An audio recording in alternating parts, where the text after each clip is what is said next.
कृष्णा। आप सबका वैदिक प्रेडिक्ट में स्वागत है। आज का विषय कुछ खास है। वो है, हम बात कर रहे हैं आज मंगल ग्रह के बारे में। मंगल ग्रह एक ऐसा ग्रह है जो हमारे जीवन में काफ़ी सारी चीज़ों से जुड़ा रहता है और बहुत एरियाज को प्रभावित करता है। तो आज इसके ऊपर पूरी चर्चा करेंगे। क्या क्या पॉजिटिव होते हैं, क्या नेगेटिव होते हैं, कहाँ बैठे हो तो क्या इसका असर होता है और किस किस तरीके से ये अपना प्रभाव देते हैं। तो पूरी चर्चा करेंगे। वीडियो पूरा देखिए ताकि आपको एक पूरा मंगल ग्रह के बारे में काफ़ी जानकारी हासिल हो जाएगी।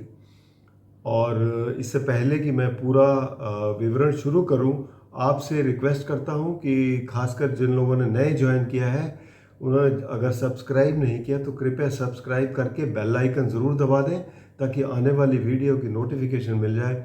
और अगर आपको वीडियो पसंद आए तो आप इसे लाइक करें, शेयर करें ताकि दूसरे भी इसका लाभ उठा सकें। साथ ही में कोई भी प्रश्न हो, कोई भी सुझाव हो, आप कमेंट बॉक्स में ज़रूर लिखिए, इसका उत्तर ज़रूर मिलेगा आपको। तो चलिए शुरू करते हैं। मंगल ग्रह के बारे में जानते हैं। सबसे पहले मंगल जो नाम है, ये मंगल ग्रह तो कहा ही जाता है, सूर्य से चौथा ग्रह है, क्योंकि पहले दो जो है वो तो हो गए सूर्य, उसके बाद आते हैं आपके बुध, शुक्र और पृथ्वी और फिर मंगल। और संस्कृत में मंगल को कुजा भी कहा जाता है। तो इसका जो बेसिकली तत्व है वो फायर तत्व है, अग्नि तत्व है। अग्नि तत्व होने के कारण ये बहुत ही एग्रेशन होता है इनके अंदर और पावर बहुत होती है। और एक्शन, मतलब जैसे कि जहाँ पर भी एक्शन होगा, मंगल वाले सबसे पहले पहले आगे होंगे। और ये जो हमारे ज़ोडियक में दो राशियां ओन करते हैं, एक है मेष राशि और एक है वृश्चिक राशि। मेष राशि तो मूल त्रिकोण राशि कही जाती है मंगल की, क्योंकि मेष राशि का भी एक तत्व फायर है। और दूसरी राशि है वृश्चिक। वृश्चिक राशि का तत्व जल है। लेकिन अब दोनों में फर्क बहुत है। एक पहले घर से कालपुरुष कुंडली का पहला घर है मेष राशि, और दूसरा है आठवां घर। आठवां घर क्या होता है? बेसिकली आयु का है, यानी कि यहाँ से मृत्यु का भी डिसाइड होता है। तो एक तरफ तो बिगिनिंग हो रही है, दूसरी तरफ एंड हो रहा है। तो जो मंगल जो है इन दोनों को रिप्रेजेंट करता है हमारे। तो इस वजह से मंगल का बहुत ही महत्व है। मंगल भूमि पुत्र है, इस वजह से भी इसको बेसिकली ये भी कहा जाता है कि ज़मीन जायदाद के लिए भी मंगल को काफ़ी देखा जाता है अपनी कुंडली में, कि इनसे ये फ़ायदे मिलेंगे या नहीं मिलेंगे। तो ये सब चीज़ें देखने को मिलती हैं। दूसरा, ये हमारे जो शरीर के अंदर जो चक्र होते हैं उनमें मूलाधार चक्र को ये रिप्रेजेंट करता है, जो सबसे बेस पर है। लाल रंग का कलर है इसका, और मूलाधार चक्र को रिप्रेजेंट करता है। अगर किसी के भी मूलाधार चक्र अगर कोई थोड़ा सा भी डिस्टर्ब होता है तो ये मंगल से रिलेटेड परेशानियां सामने आती हैं। तो उसके साथ ही जो स्टोन जुड़ा हुआ है वो है कोरल।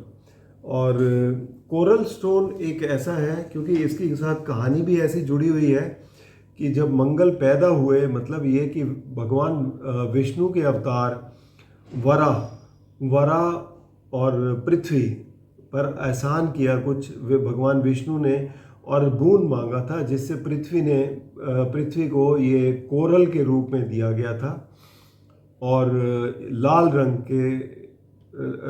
रंग था, जिसे इसे भूमि कहा गया, भूमि का। तो भूमि के लिए इसलिए इसको मंगल भी कहा जाता है और भूमिगत भी कहा जाता है। अब इसकी क्वालिटीज़ क्या क्या है? क्वालिटीज़ ये है कि ये एक्शन ओरिएंटेड है। एक्शन ओरिएंटेड के साथ साथ इसमें असर्टिवनेस है, और साथ ही में पावर बहुत है, एनर्जी बहुत है। और दूसरा, डिज़ायर्स इनके अंदर काफ़ी होती हैं, पैशनेट बहुत होते हैं, किसी भी चीज़ के बारे में करना है तो पैशनेट बहुत होते हैं। प्रोवाइडेड मंगल स्ट्रांग होना चाहिए। तो मंगल अगर स्ट्रांग होगा तो बहुत ही एनर्जेटिक होगा, बहुत ही काम में सबसे आगे होगा वो। और ये लोग सोचते कम है, पहले एक्शन में ज़्यादा ये बिलीव करते हैं। और नेगेटिव क्वालिटीज़ ये हो जाती हैं कि एंगर भी होता है, एंगर के साथ साथ कन्फ्लिक्ट भी होता है। कन्फ्लिक्ट मतलब ये कि लड़ाई झगड़े, एक्सीडेंट्स, गुस्सा, ये सब चीज़ें भी इससे जुड़ी हुई हैं। शरीर में जैसे मैंने बताया कि एक तो मूल त्रिकोण मूल चक्र के साथ, मूलाधार चक्र के साथ जुड़ा हुआ है, साथ ही में बोन मैरो के साथ जुड़ा हुआ है, रेड ब्लड सेल्स से जुड़ा हुआ है मंगल हमारे शरीर में। तो किसी का भी मंगल अगर जब खराब होता है तो रक्त से रिलेटेड बीमारियां होती हैं, और रक्त मतलब या तो रक्तचाप हो जाता है, कुछ ऐसी तरीके से परेशानियां आती हैं। ये मंगल जो है वो बेसिकली देखा जाए तो फ्रेंडली है गुरु, चंद्र, सूर्य के साथ, इनके मित्र प्लेनेट है। और दुश्मन जो है वो है शनि देव को दुश्मन समझते हैं। साथ ही में शुक्र के साथ न्यूट्रल है।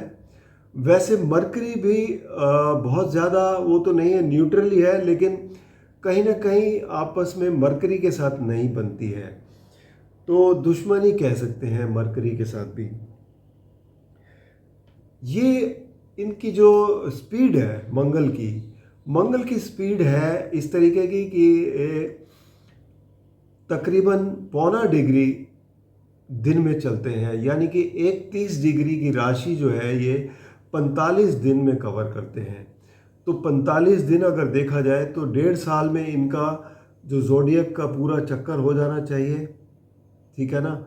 लेकिन ये हर 2 साल बाद वक्री होके और 2 राशियों में कम से कम 6 महीने बिताते हैं।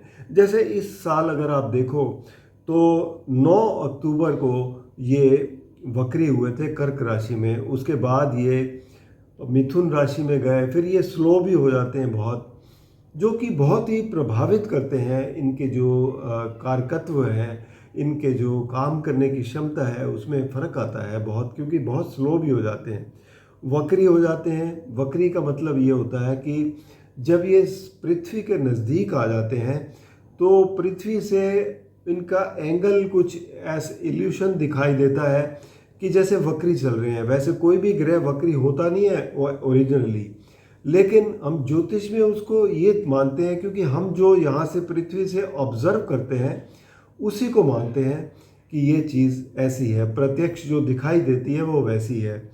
तो ये वक्री होके जैसे अभी ये मिथुन राशि में गोचर कर रहे हैं, फिर अभी 24 तारीख को ये मार्गी हुए, मार्गी होके ये धीरे धीरे चल के फिर से आएंगे कर्क राशि में। कर्क राशि में ये आएंगे 3 अप्रैल को, और फिर 6 जून तक यहाँ पर ये रहेंगे 2 महीने, और उसके बाद फिर ये अपनी नॉर्मल स्पीड में आगे बढ़ेंगे। तो इसी तरीके से हर 2 साल बाद 6 महीने बिताते हैं 2 राशियों में, और इस वजह से जो है इनका जो पूरा ज़ोडिएक का चक्कर जो है वो 2 साल ले लेता है। अब आगे देखें तो इनकी महादशा जो है वो 7 साल की होती है। और रिलेशनशिप अगर देखें तो अपने सिबलिंग्स जैसे भाई बहनों के साथ, जो भाई या बहनों के साथ जो रिलेशनशिप है वो मंगल से ही देखी जाती है। कारक है ये 3रे और 10वें घर के। और प्रोफेशन अगर देखे जाए इनके क्या क्या हैं, इनसे मंगल से रिलेटेड, क्योंकि फायरी प्लेनेट है तो, और एक्शन ओरिएंटेड है, तो सबसे पहले जो दिखाई देने वाले जो प्रोफेशन है वो है ये पुलिस सर्विसेज, मिलिट्री सर्विसेज, कोई भी सिक्योरिटी से रिलेटेड सर्विसेज जहाँ पे हो तो मंगल वहाँ पे ज़रूर होंगे, उनके मंगल बहुत मजबूत होंगे। प्रॉपर्टी डीलर्स, मंगल इनका बहुत ही मजबूत होगा। दूसरा, फायर जो ये होते हैं, फायर रिलेटेड सर्विसेज जो होती हैं उसमें ये होते हैं। किचन में जो काम करते हैं, यानी शेफ्स वगैरह जो किचन में काम करते हैं, वो भी मंगल से रिलेटेड होते हैं। और ज़मीन से जुड़े हुए कई काम ऐसे होते हैं, जैसे माइनिंग हो गया या केमिकल्स वगैरह हो गए, फार्मास्यूटिकल्स हो गए, ये मंगल से रिलेटेड है। मेडिकल प्रोफेशन मंगल से रिलेटेड है।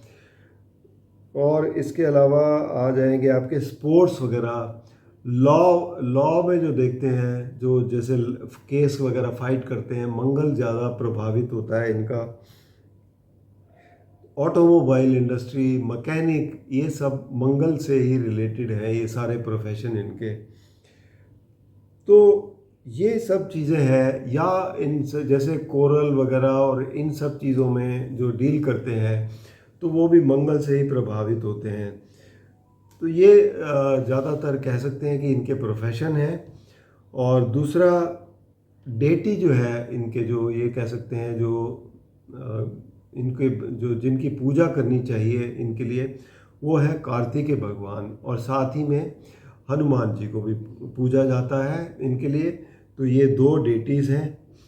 अब मंगल जो है वो बेसिकली देखा जाए तो कर्क राशि में नीच के होते हैं। कर्क राशि एक ऐसी राशि है, हालांकि मित्र राशि है, और कर्क राशि में क्योंकि इमोशनल कंटेंट बहुत ज़्यादा है, जलीय राशि है, और यहाँ पर जो है ये बेसिकली उतने एग्रेसिव नहीं होते, उतना एक्शन इनका नहीं रहता, जिस वजह से जो ये काम करना चाहते हैं, जो अपनी मर्ज़ी से जिस तरीके से काम करना चाहते हैं वैसा कर नहीं पाते।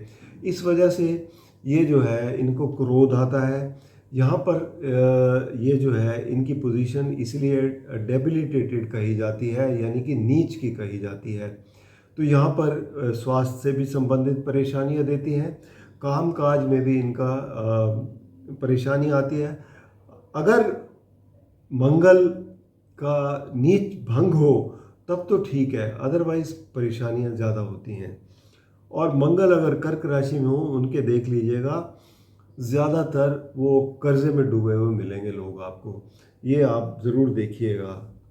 इसके बाद ये उच्च राशि में होते हैं 28 डिग्री मकर राशि में। मकर राशि बेसिकली क्या है, एक रिस्पॉन्सिबिलिटी की राशि है। काल पुरुष कुंडली की 10वीं राशि है। 10वें घर में ये बली होते हैं मंगल जो है, क्योंकि ये एक्शन का घर है, कर्म का घर है। और मंगल जो है यहाँ पर कर्म करने में सबसे आगे है, एग्रेशन है इसके अंदर। काम करने में जब भी आप कहीं भी देखेंगे, अगर किसी को काम दिया जाता है, उसमें जो आदमी सबसे पहले जाता है वो सबसे ज़्यादा मंगल का प्रभावित होता है। लोग वो सबसे पहले अपने काम को लेते हैं, ये एक मिनट भी वेट नहीं करते, कि सोचते बाद में है। इसी वजह से कई बार इनके साथ ये भी होता है कि जो काम लिया इन्होंने और इनको लगा बीच में कि ये काम गलत है, ये मैं नहीं कर पाऊँगा, तो बीच में छोड़ भी देते हैं। वरना अगर इनके चॉइस का होगा तो ये बहुत ही आगे बढ़ते हैं और उसमें सफलता भी बहुत ज़बरदस्त प्राप्त करते हैं। तो ये स्थिति रहती है इनकी। मंगल की वजह से, मंगल एक मांगलिक दोष भी कहा जाता है। अब मांगलिक दोष कहाँ पर पैदा होता है? मांगलिक दोष अगर मंगल पहले घर में हो, चौथे घर में हो, 7वें घर में हो, 8वें घर में हो और 12वें घर में हो, तो इस वजह से मांगलिक दोष लगता है, जो शादी के मामलों में, शादी ब्याह के मामलों में बहुत ज़्यादा परेशानी देता है। उसकी वजह भी है। उसकी वजह यह है कि क्योंकि एग्रेशन का प्लैनेट है ये। एग्रेशन के प्लैनेट जो है, जैसे पहले घर में बैठे हो तो 7वें पर दृष्टि पड़ेगी, 7वां घर आपके स्पाउस का है। ऐसे ही चौथे घर में बैठे हो तो चौथी दृष्टि 7वें पर पड़ेगी, इस वजह से चौथे में भी हो तो मंगलिक कहा जाता है। 7वां वैसे भी मैरिज हाउस है, और 7वें घर में अगर हो तो भी मंगलिक है। 8वां घर मांगल्य स्थान बताया जाता है। ससुराल का स्थान बताया जाता है, तो यहाँ पर भी मंगल जो है मांगलिक गिना जाता है। 12वां घर भी बेसिकली क्या है कि 12वें घर से 8वीं दृष्टि पड़ती है 7वें घर पर, और मंगल की 8वीं दृष्टि जो है सबसे ज़्यादा कठिन होती है, सबसे ज़्यादा वहाँ के जो कारकत्व अफेक्टेड होते हैं। इस वजह से इसको मांगलिक दोष भी कहा जाता है। अब मांगलिक दोष के निवारण भी हैं, जैसे कि मांगलिक दोष में ज़्यादातर यही होता है, शालिग्राम से जो है विवाह किया जाता है, या फिर कुंभ विवाह किया जाता है, मतलब जैसे कि घड़े से विवाह किया जाता है या केले के पेड़ से विवाह किया जाता है पहले, और उसको फिर नष्ट कर दिया जाता है, ताकि इसका ये रहता है कि एक जो मैरिज है वो खराब जाती है, जिसकी वजह से इस तरीके के ये उपाय किए जाते हैं। और 28 की उम्र तक इसका प्रबल प्रभाव रहता है। 28 के बाद मैं समझता हूँ कि रहता तो है प्रभाव, लेकिन धीरे धीरे कम होता है। और मांगलिक के कैंसलेशन भी कई हैं। मांगलिक के कैंसलेशन जैसे कि मांगलिक अगर मेष, वृश्चिक या आपके कुंभ राशि में अगर लग्न में बैठे हों तो मांगलिक दोष कैंसिल हो जाता है। ऐसे ही अगर शुक्र की राशि में चौथे घर में बैठे हों तो भी मांगलिक दोष कैंसिल होता है। सिंह राशि में हो और सप्तम भाव में हो तो भी कैंसिल होता है। और मीन राशि में हो, अगर गुरु की राशि में हो और सप्तम भाव में हो, मीन राशि में कहीं भी हो तो भी कैंसिल होता है। दूसरा, मंगल के ऊपर अगर गुरु की दृष्टि पड़ जाए या गुरु साथ बैठे हो तो भी मांगलिक दोष कट जाता है।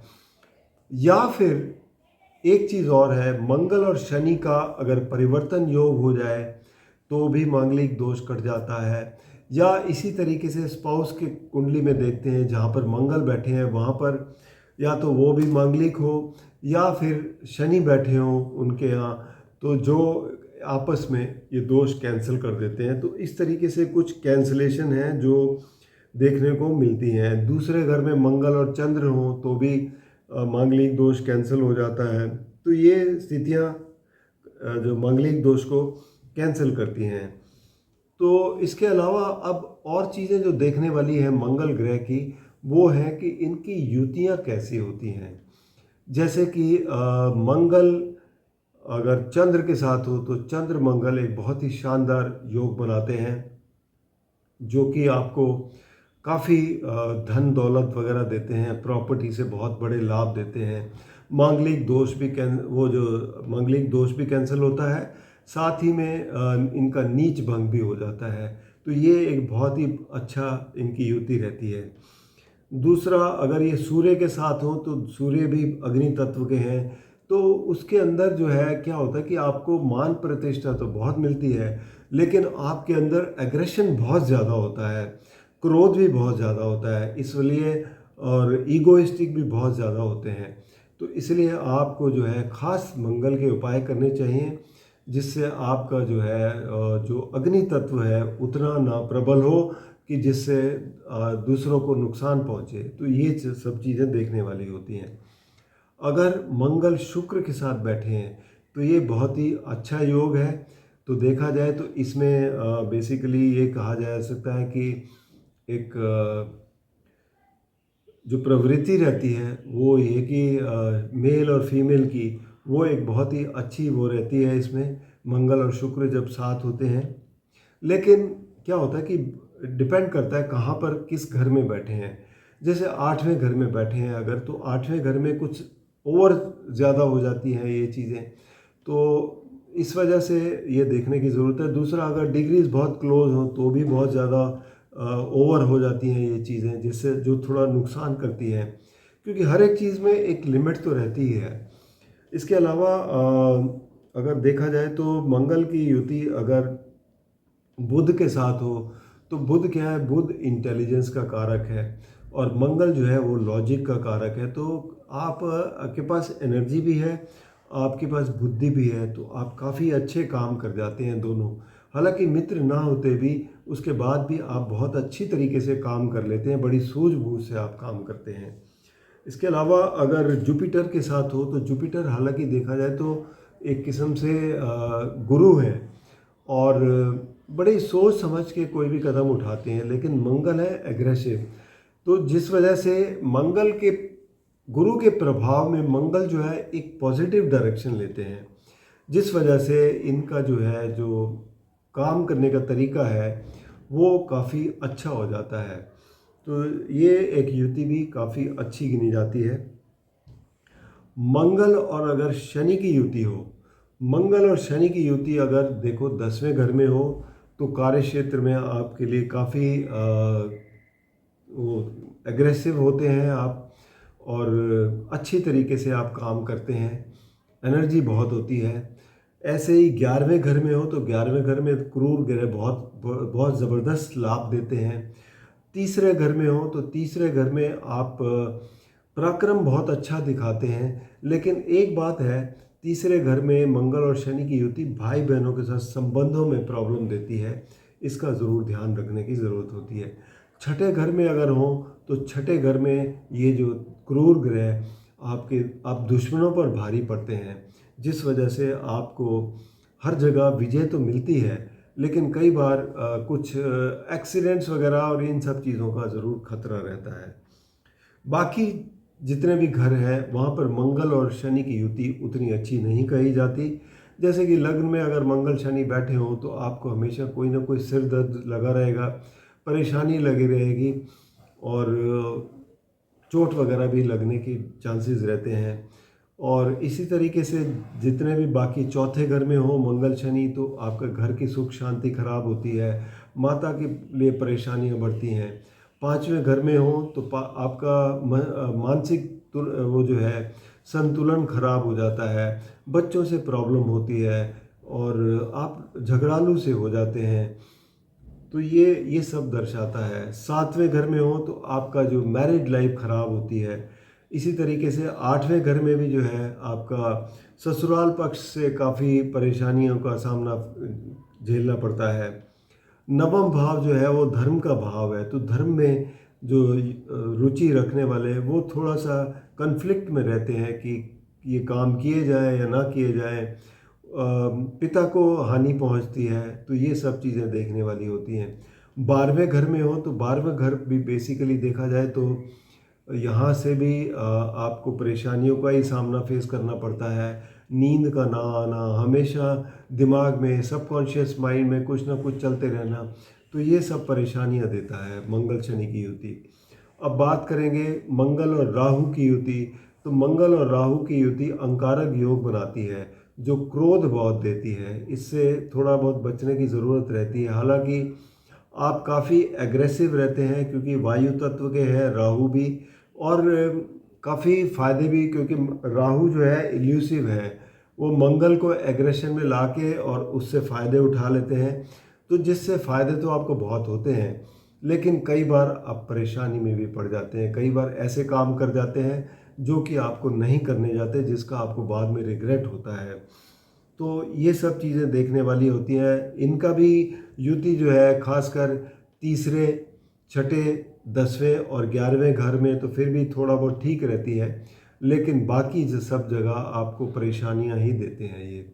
इसी तरीके से मंगल की अगर केतु के साथ देखे जाए तो केतु क्या होता है, केतु एक डिटैच करने वाले ग्रह हैं, और मंगल और केतु दोनों जो है वो एक किस्म से अगर जैसे लग्न में बैठे हों तो इंसान खुद को बेसिकली सुसाइडल टेंडेंसीज बन जाती हैं।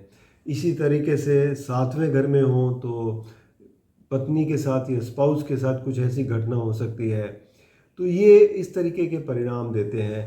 पांचवें घर में हो, पांचवा घर बेसिकली क्या है, एजुकेशन का भी है, तो यहाँ पर बेसिकली बच्चों से बच्चे मतलब होने में प्रॉब्लम हो सकती है, ऑफस्प्रिंग में प्रॉब्लम हो सकती है, लेकिन पांचवें घर में होने से ये बहुत ही अच्छे सर्जन हो सकते हैं।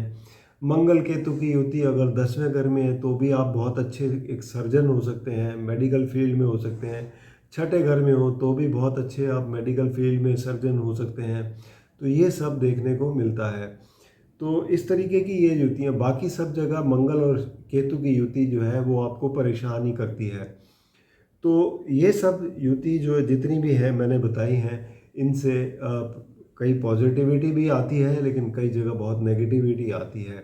अब इनका प्रभाव किस तरीके से रहता है, क्योंकि मंगल अगर अच्छे नहीं है तो आप क्रिमिनल्स के भी अगर आप चार्ट देखेंगे तो उनमें मंगल एफ्लेक्टेड मिलेगा, और किसी न किसी केतु के साथ, राहु के साथ या शनि के साथ युति रहेगी, जिस वजह से वो ऐसे काम करते हैं और इस तरीके के आपको परिणाम देखने को मिलते हैं। तो लेकिन मंगल अगर अच्छे हैं तो आपको भूमि का लाभ मिलता है, आप काम करने में बहुत ही एग्रेसिव होते हैं, और जो है आप स्वास्थ्य से काफ़ी तंदुरुस्त रहते हैं। जैसे मंगल अगर पहले घर में बैठे हैं तो आप बहुत ही यंग और अट्रैक्टिव लगते हैं और अपनी उम्र से कम लगते हैं, तो इस वजह से ये सब चीज़ें देखी जाती हैं। मंगल के नक्षत्रों के बारे में अगर बात करें तो मंगल जो है, इसके जो नक्षत्र हैं वो सबसे पहला नक्षत्र जो है मृगशिरा है, जो कि आपका ये पड़ता है, दो पद जो है वो पड़ेंगे आपके टॉरस यानी कि वृषभ राशि में, और दो पद पड़ेंगे मिथुन राशि में। इसी तरीके से दो दो पद पड़ते हैं हर एक के मंगल के। तो ऐसे ही कन्या राशि में भी देखा जाए तो चित्रा नक्षत्र दो पद पड़ेंगे और दो पद पड़ेंगे तुला राशि में। और तीसरा देखा जाएगा तो धनिष्ठा नक्षत्र है मंगल के, जो कि पड़ता है कुंभ राशि में, और साथ ही में पड़ेंगे आपके इसमें मकर राशि में। तो ये सब चीज़ें जो है आपको देखी जाती हैं, तो जिस वजह से, और ये तीन तो नक्षत्र हैं, अपने नक्षत्र में तो ऐसे वैसे भी बहुत ही स्ट्रांग होते हैं मंगल, और कई ऐसे भी उग्र नक्षत्र हैं, अगर उसमें मंगल बैठे हों तो काफ़ी आपको एग्रेसिव बना देते हैं, बहुत ही ऐसा कर देते हैं कि कई बार आप गलत काम कर जाते हैं। जैसे कि भरणी नक्षत्र में हो मंगल, तो बहुत ही ज़्यादा एक किस्म से दोनों ही अग्नि से रिलेटेड हैं नक्षत्र, तो यहाँ पर कई बार बहुत ही नुकसान कर जाते हैं, आपको क्रोध बहुत दिलाते हैं, जिस वजह से काफ़ी परेशानियाँ सी होती हैं। इसी तरीके से शुक्र के और भी नक्षत्र हैं जो अग्नि तत्व के हैं, जैसे कि पूर्व फागनी है, ये भी एक ऐसा ही नक्षत्र है।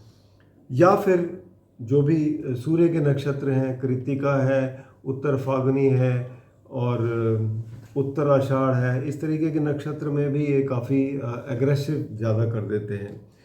तो मंगल के बारे में मैं समझता हूँ आपको मैंने काफ़ी जानकारी दे दी है, और इससे आपको काफ़ी फ़ायदा मिलेगा अपने आप को, अपने कुंडली में मंगल देखने के लिए कि किस तरीके का है।